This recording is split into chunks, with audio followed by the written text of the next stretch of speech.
అందరికీ నమస్కారం. పవన్ కళ్యాణ్‌కి ఘోర విషాదం. హైకోర్ట్‌కి హాజరైన అకీరా నందన్. అసలు ఆయనకి ఏమైంది? ఎందుకు హైకోర్ట్‌లో హాజరయ్యారన్న పూర్తి వివరాలు తెలుసుకునే ముందు వీడియోనైతే పూర్తిగా చూసి అలాగే సబ్స్క్రైబ్ చేసుకుంటారని కోరుకుంటున్నాను.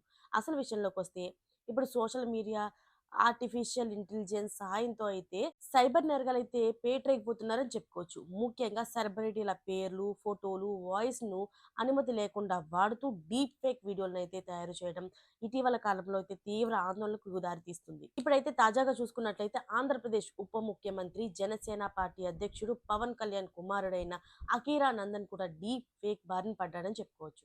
దీంతో ఈ అంశం పైన గట్టి చర్యలు దిగారు. ఇంతకీ ఏం జరిగిందంటే అకీరా నందన్ అనుమతి లేకుండా ఏఐ సాయంతో అయితే ఏకంగా 56 నిమిషాల పాటు ఒక వీడియోనైతే సినిమా రూపంలో అయితే రూపొందించేశారు. యూట్యూబ్‌లో కూడా విడుదల చేశారు. ఇది ఇప్పుడు కలకలం రేపుతుంది. ఈ వీడియోలోని అకిరా నందన్‌ను హీరోగా చూపిస్తూ లవ్ స్టోరీ పేరిట తప్పుడు కంటెంట్‌నయితే క్రియేట్ చేయడంతో పాటుగా పవన్ కళ్యాణ్ అభిమానులైతే దీని గురించి తీవ్ర ఆగ్రహం అయితే వ్యక్తం చేస్తున్నారు.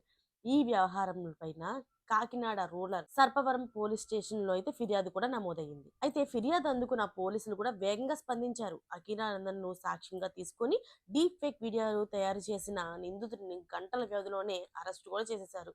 అయితే హైదరాబాద్‌కు చెందిన డాక్టర్ ముద్దనేని వెంకటరమణగా అయితే నిందితుడినైతే గుర్తించారు. వైద్య వృద్ధికి దూరంగా ఉన్న అతడు ఏఐ టెక్నాలజీని అయితే ఉపయోగించి అకీరానందన్ పైన అనుమతి ఎలాంటిది కూడా తీసుకోకుండా వీడియో రూపొందించినట్లుగా పోలీసులు తేల్చారు. నిందితుడిని కోర్టులో హాజరుపరచగా రిమాండ్ విధించారు.